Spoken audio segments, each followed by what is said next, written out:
IT 이슈 투데이 2019년 9월 30일, 9월의 마지막 날에 방송을 시작하겠습니다. 오늘도 제가 상당히 지각을 했죠. 네, 요즘 지각이 아주 잦은데 오늘은 좀 사정이 있었어요. 9월 23일에 특별 출연을 했던 저의 첫째 딸이 첫째 애가 갑자기 고열이 나가지고 응급실에 또 헐레벌떡 다녀오느라고 지금은 다행히 아주 열이 잘 떨어져서 잘 자고 있습니다. 아이들이 아프면 참 가슴이 아프죠. 뭐 누구든 가족 중에 누구든 안 아프면 좋은데 특히 아이들이 안 아팠으면 좋겠습니다. 자, 폐렴도 돌고 독감도 돈다고 하니까 건강에 유의하시기 바랍니다. 9월 30일 방송을 시작하겠습니다. 저는 스타트업 전문 컨설팅사 디토 파트너스 그룹의 최유환입니다. 자, 오늘도 뭐 사실 병원 다녀오느라 그런 건 진짜 아니고요. 뭐 특별히 이렇게 파고들 만한 이슈가 없어서 또 소식들도 한 두 가지 정도 지금 보시는 게 답니다. 오늘 아주 짧게 끝날 것 같아요. 알아두면 쓸모 있는 뉴스들을 전해드리겠습니다. 애플 TV 플러스라는 OTT 서비스죠. 애플이 만든 애플 TV 플러스가 자체 제작 영화를 극장에서 먼저 개봉하겠다라고 합니다. 왜 이걸 제가 뽑았느냐? 아이러니하기 때문이죠. 그러니까 애플 TV 플러스라는 OTT 서비스만을 생각한다면 애플이 아무리 제작 투자를 했다 하더라도 사실은 애플 TV 플러스의 독점 공개 혹은 먼저 공개를 하는 게 이 OTT 서비스를 위해서는 좋은 일이겠죠. 그렇죠? 근데 이게 현실인 것 같습니다. 그러니까 아직까지는 극장의 눈치를 좀 봐야 되는 상황도 여전히 있는 거고요.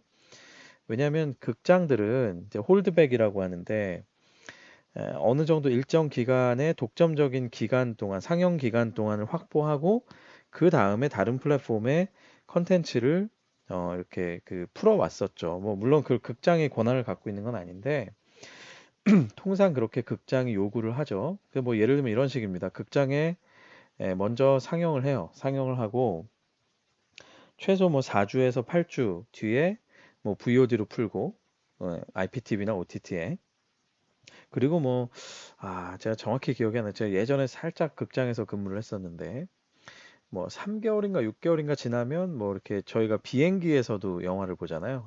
그런데도 풀고 뭐 이런 뭐 그다음에 제일 마지막에 푸는 게 지상파 TV에 푸는 거.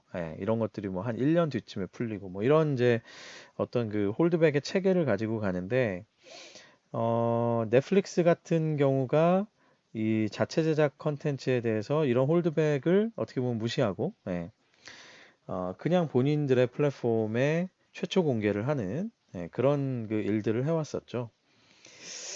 그래서 사실은 뭐 애플 TV 플러스도 뭐 당연히 그러지 않을까라고 생각을 했는데 의외로 자체 제작 영화에 대해서 극장에 먼저 최초 공개를 한다고 하니 여전히 이게 미국의 현실이구나 싶긴 합니다. 아직까진 극장의 눈치를 봐야 되고 또 한편으로는 뭐 아마도 애플 TV 측의 속내도 있었겠죠. 컨텐츠 제작비를 뽑으려면 애플 TV의 최초 뭐 이런 식이 될 거예요. 애플 TV 최초 공개하면 극장들이 반발하면서 극장에서 안 받아줄 가능성이 있어요.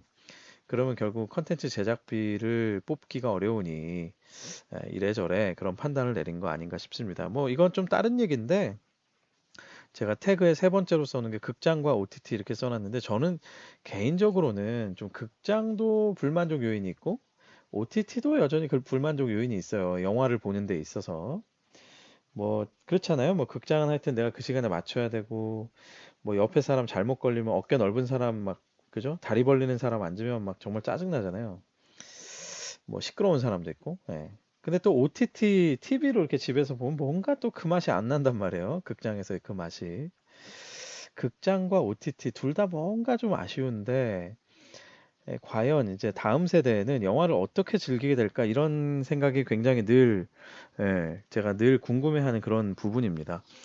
그러면서 드는 생각은 이제 갑자기 분위기 VR이라고 극장과 OTT 사이를 뭐 또 VR이 치고 나오지 않을까 싶기도 하고요.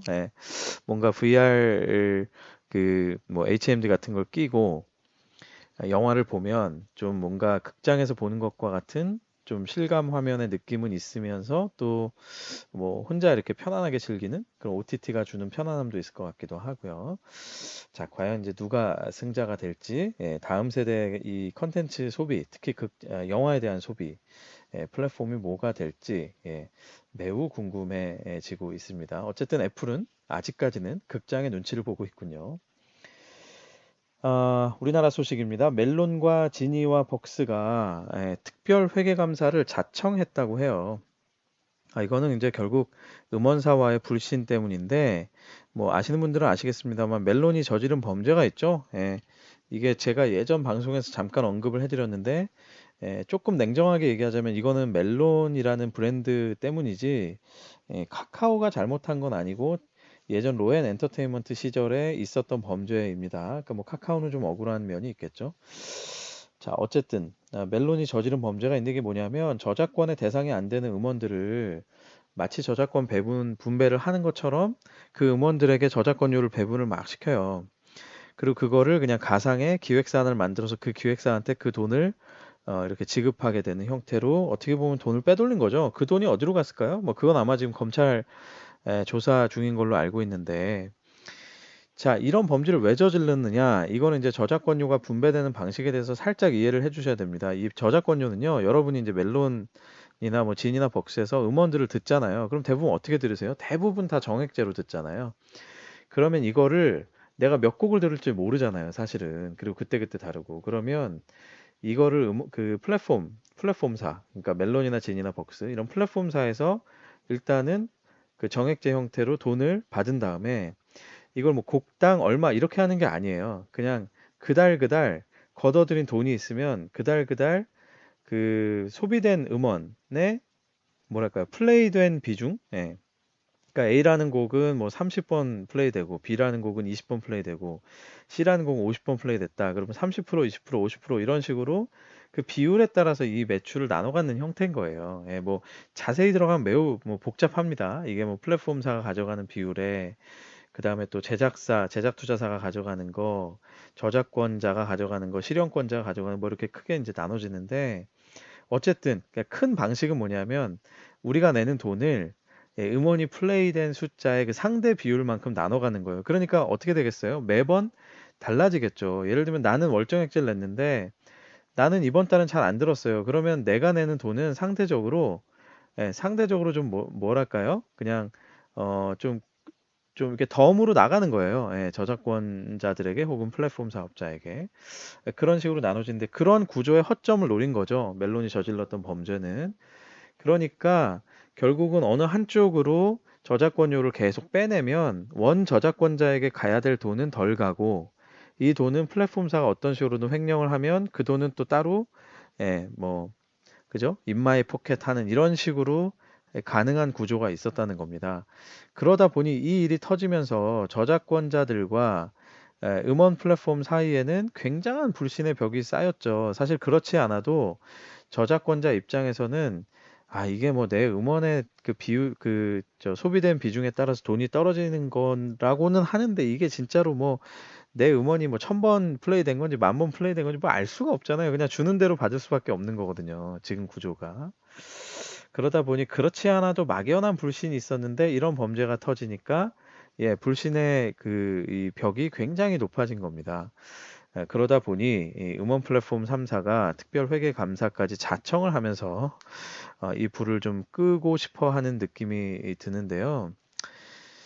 어쨌거나 플랫폼과 저작권자 간의 갈등은 쉽게 이제 가라앉지는 않을 것 같고요. 만약에 또 이 특별 회계를 했는데 회계 감사를 자청을 했는데 사실은 글쎄요, 뭐 했는데 의외로 또 뭐 막 우수수 막 나오기 시작하면 이게 뭐 불신의 늪이 뭐 더 깊어지겠죠, 사실은.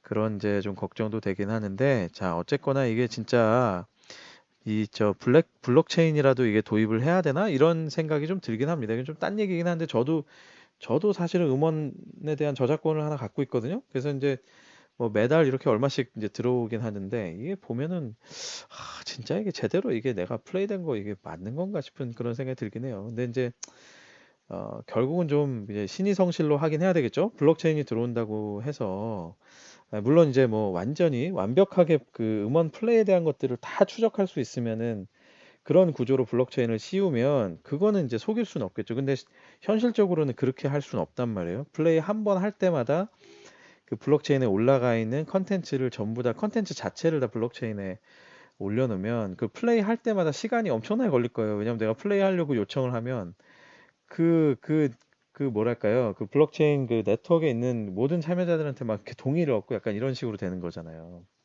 왜냐면 이제 플레이 리스트 자체가 플레이에 대한 기록이 바뀌는 거니까. 그래서 이제 결국은 뭐 효율적인 방식에 대해서 많은 분들이 연구하고 계신데 아무튼 뭐 이제 그런 방식이 좀 도입되지 않는 한 이 불신이 과연 해소될 수 있을까? 이제 그런 생각이 듭니다. 오늘은 공교롭게 미국과 한국의 컨텐츠 업계에 대한 얘기들이 좀 있어서 제가 좀 잘 아는 부분이라서 조금 한번 썰을 풀어봤습니다. 네, 오늘 소식은 여기까지고요. 유튜브 채널과 페이스북 페이지에서 디토 파트너스 그룹을 검색해 보십시오. 구독과 좋아요와 댓글을 많이 많이 부탁드립니다. 네, 오늘도 대한민국 IT를 위해서 수고해주신 여러분들 모두 화이팅입니다. 저는 내일 다시 찾아뵙겠습니다. 그리고 제가 이번 주 후반에는 뭐 원래 휴일도 있지만 그죠? 목금토 자리를 좀 비우기 때문에 월화수 방송을 충분히 즐겨주시기 바랍니다. 여러분 감사합니다. 전 내일 다시 찾아뵙겠습니다.